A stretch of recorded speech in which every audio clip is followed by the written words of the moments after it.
bump into, let's say, Judith, you know, and she's got a pocket full of dope, you know, and she says, "Hey, Aaron, you want to go get high?" And I think, no, I'm not getting straight now.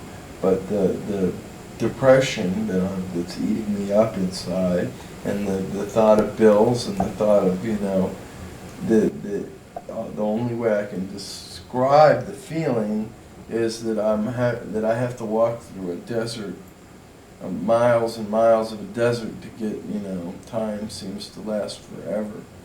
And, you know, I just can't fathom how I'm going to get out all the bills and everything. And, you know, the one thing that heroin does well, you know, is makes you forget everything. You know, when you're high on it, there's no, you know, you don't think about the bills. You don't feel anything, you know. I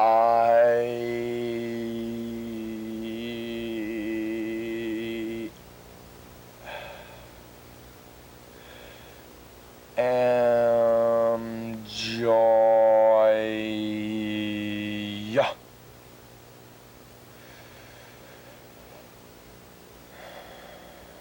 I am tears.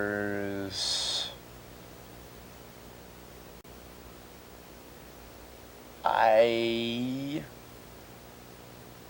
am youth. I am age. I am life.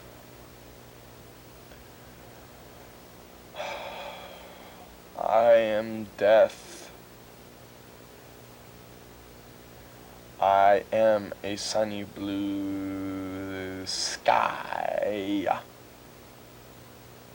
I am a green field. I am me. I am you.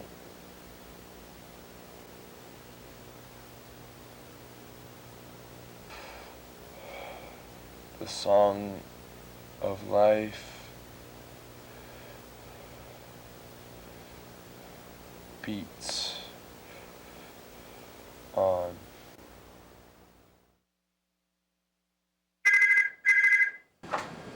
Hello? Yeah. Okay. Are you going to the cat house?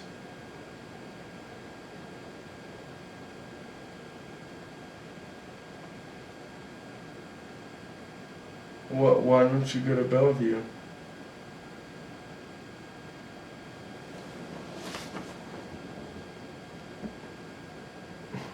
Well, you really need to go into a hospital, you know? Why don't you go into the cat house? It's not that bad there. You can make calls out of there.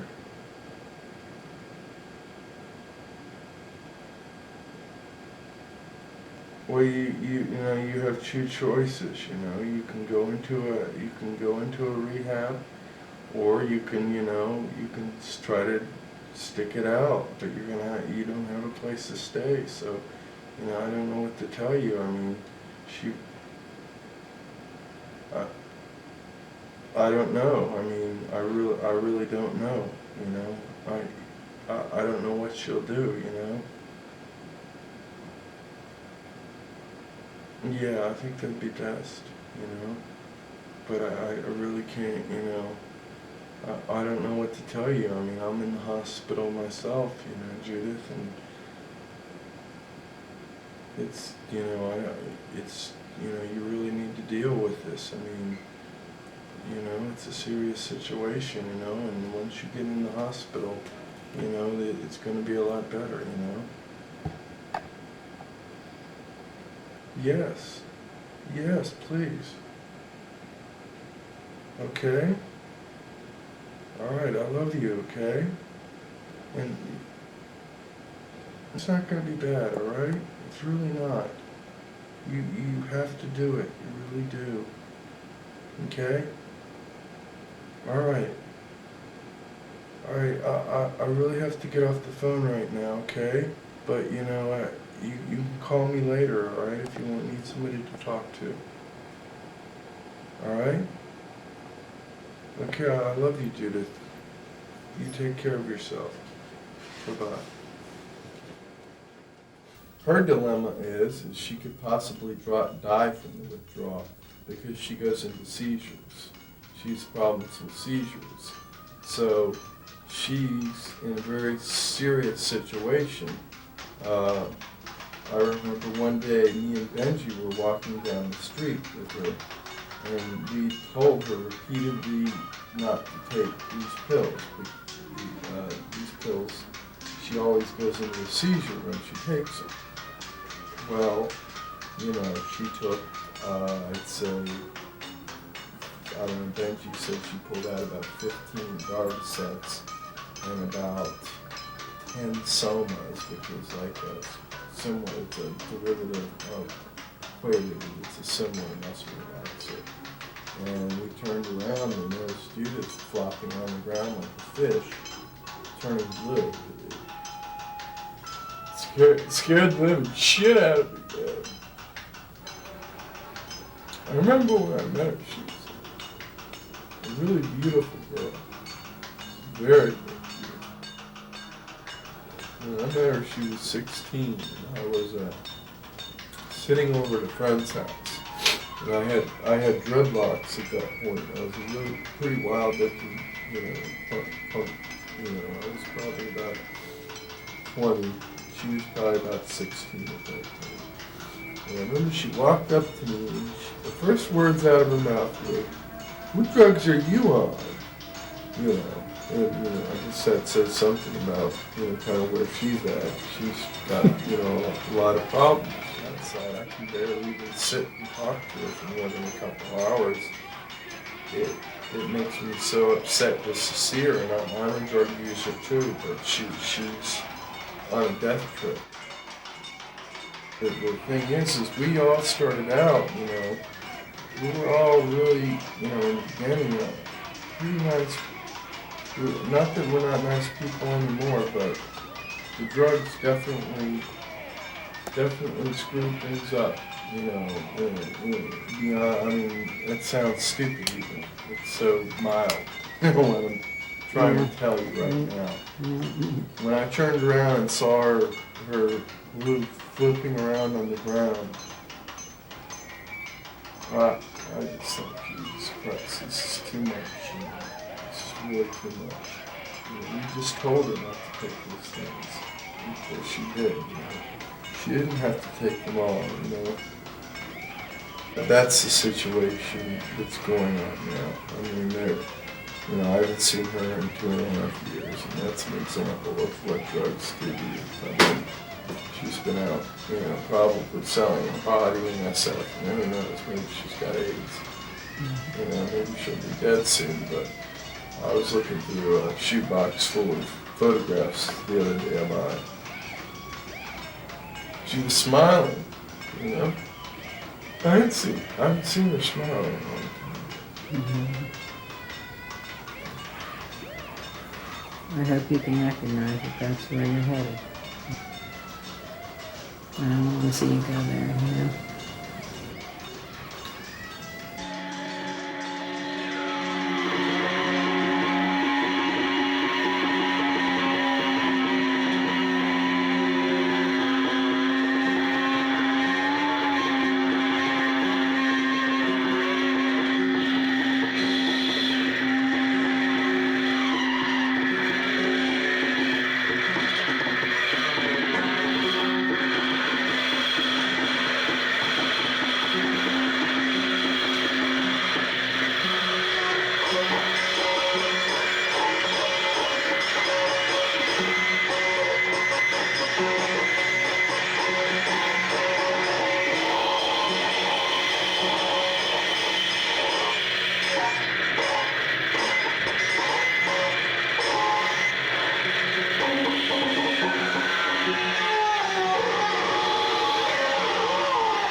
with me, it became apparent in the end that the drugs were going to take down the art, I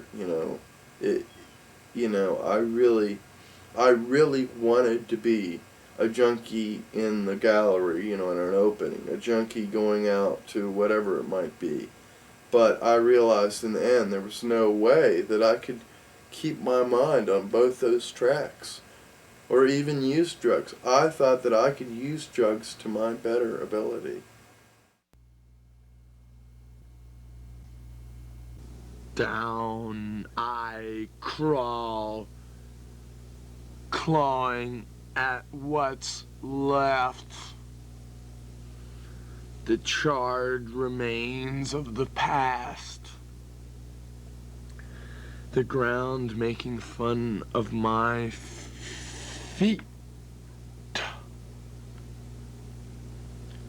The ground making fun of my feet.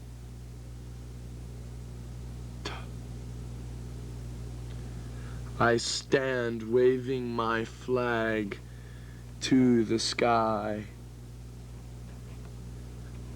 as reality closes in on my hopes.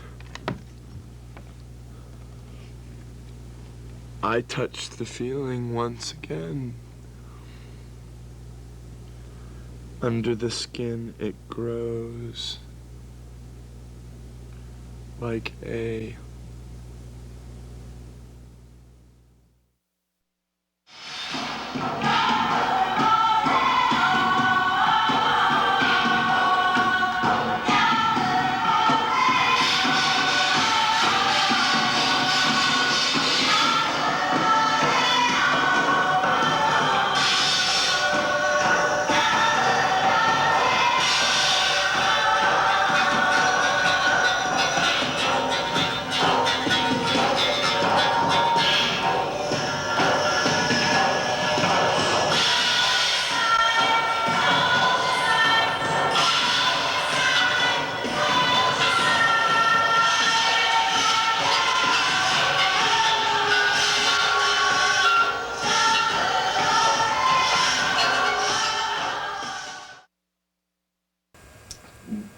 there were times when you'd feel great oneness, and you'd feel like, God, I want to be like this forever. If there is a heaven, this must be what it feels like. And I don't think about that much anymore. I really don't think about what the drugs felt like. Because most of the time, they really didn't feel that good. But then there were those few times. When there were those few times, they were really incredible. I mean, it was... I used to go straight to my pen and start writing or drawing. That's always where I would go when I get that feeling. A lot of my artwork was done on drugs, and a lot of it was, I used that energy. I used it as a stimulant to produce work. And unfortunately, in the long run, that was what decomposed my work and made it look bad. I lost the definition, the defined line, or the ability to reflect what's going on in here. I think when I started doing acid, I really wanted to take what was here and put it onto the canvas. And when I do acid, it was like I could switch on in my mind and watch what was going on in my mind as if it was a movie. But now I realized that I was watching a movie. I was passive. I was observing. I was not interacting. I was it was pacifying. I wasn't producing my work. I was nodding out and slipping off into some sort of, imaginary world where there was no work, really. I really thought somehow the work would create itself, which it didn't, The essence of creating something is in the work. It's the doing it every day. Work is where you get substance or something that you create. You can't just sit back and turn on your mind and expect it to reel out paintings or drawings or poems or whatever. I was running around the city with my brothers. It was late. Things were getting very crazy. Lots of crime, drug dealing, prostitution. I, for some reason, was watching the scene of events where a young prostitute was shot in the stomach. Her school folder fell at the ground, left at my feet. I picked it up and ran. We went to White Castle, and some guy gave me a hard time about being, out on the bad scene at night. I realized the money in the purse was foreign and quite useless. We returned home. I looked at the folder, a drug addict's notes, drawings, death mark, bookmark. The book was about a guy who had cut his nose off and done great damage to himself in the name of art and death. He carefully documented it before his suicide.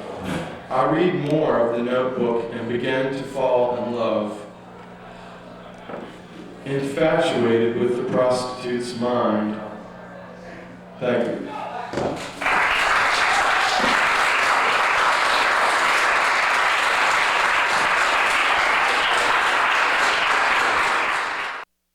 This is where I inject heroin, morphine if I can't get heroin, and Dilaudid if I can ever find that. That's probably the purest, cleanest, safest thing that I can inject, but it's the most expensive and it's very hard to find. The morphine is time-release morphine, MS Cottons, and they're made in a waxy substance. The waxy substance is kind of like a plastic, so when it's cooked down, it's not a good thing to be shoving in your arm, in other words. This is what the result of it is. People I know that have died of, I haven't known too many people that have died considering. I think it's amazing, that's what always surprises me. For as long as I've been into drugs, I don't know, I'd say I've been involved with some pretty hard drugs for about 8 years around people using hard drugs, and I don't know how many people. The deaths, the first person that died was Spider. It was kind of a street person. He had tattoos all over his face and missing teeth, and he never washed his clothes. His pants sort of adhered to his flesh almost. And he used to sniff glue and drink cough syrup and shoot up and just do anything. I met him, he used to panhandle around the streets of London, but he had a really strange sort of friendly quality. I don't know, he would always share things with me. And everyone sort of hated him, but no matter what, when he saw me, he'd give me money or whatever. He'd just give me food and get me drunk and get me stoned, whatever. He was always very friendly to me, and I think it was because I was an American, I don't know. But he was always nice to me. But this guy later died, and he had AIDS, and it was a particularly horrible incident. There was a young Irish girl there that was hanging out, and she wanted to shoot up for the first time. And they had some morphine, and they were shooting up in my place, and they only had one spike, and I wasn't shooting up at this point, but he shot up and she shot up after him, and I remember that 3 years later she got really upset because she found out she had gotten AIDS from him. It happened right there in my apartment. It was the first time she shot up, and she shot up right after him, and I remember saying, I didn't shoot up really much at that time, but I remember knowing that you had to use bleach to kill AIDS, and it was inevitable that you would get it if you. I was kind of repulsed by the whole thing, just knowing she was shooting up without cleaning her points out or anything. It freaked me out at the time, you know. Wow. But he later was found in a dumpster, you know, dead. He was getting sicker and sicker, and my friend said he'd walk around town, he had like sores all over his face, and parts of him looked like he had, you know, almost mold growing on him or something. Oh my God. This guy used to pierce he'd pierce himself with a nail. He'd take a nail and shove it through his nose. Then he'd take a ring clip from a folder, those folder ring clips, but they have just the rings without the clips to it, and he'd pierce it with a nail and shove that through there. Jesus. I mean, this extreme guy.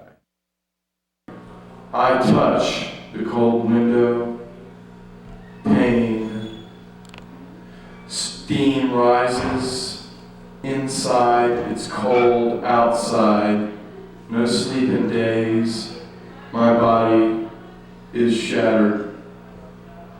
I want to hold the gentle breeze in my hands, but my lungs are too greedy. Another guy that died, really nice guy, Nabi. He once wanted to get on the dole for me. He was going to sign on twice for welfare, just to, in his name, you know, get a different name and sign on to give me money to keep me in England so I could afford to live there, because I didn't have any way to work when I was in England, because I couldn't work legally. I couldn't get on welfare. This Nabi was like just a very nice guy, and he was probably one of the more friendly people I could think of, but he had shot up some heroin. Him and his girlfriend were going to split it, and he didn't do heroin very often. He'd do it once in a while. You know, it was just something he'd do for a thrill, for a kick. And he had gotten in a fight with his girlfriend. So he had taken all the junk and shot it all up himself, and he was going to split it with his girlfriend. Well, they went to bed, and he had drinking a fifth of vodka that night. And they went to bed, and when she woke up, he was blue, and he had brain hemorrhage, and there was blood all running down him. And she woke up the next morning, and he was just dead, and she was like snuggled up next to his cold body.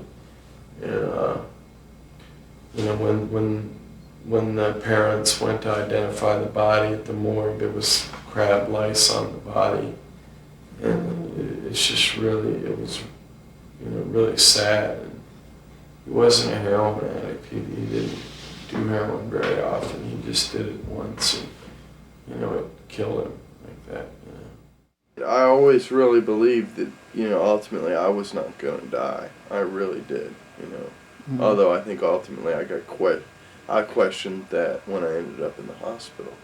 You know, I did realize that maybe I could have died, but ultimately, I guess I have a feeling of well-being that even if I did die, that I'd still be around in some form or another. I really always have kind of felt that way since I was a child, but, you know, ultimately I do realize that, you know, life is a lot more fragile than I believed before. I've come once again to meet the end. Let's not lose it this time. Please don't find me. I hide behind the window. Please come home for the feeling. I crawl back inside. The wall is still. My heart is empty. I'll not go back to the woods.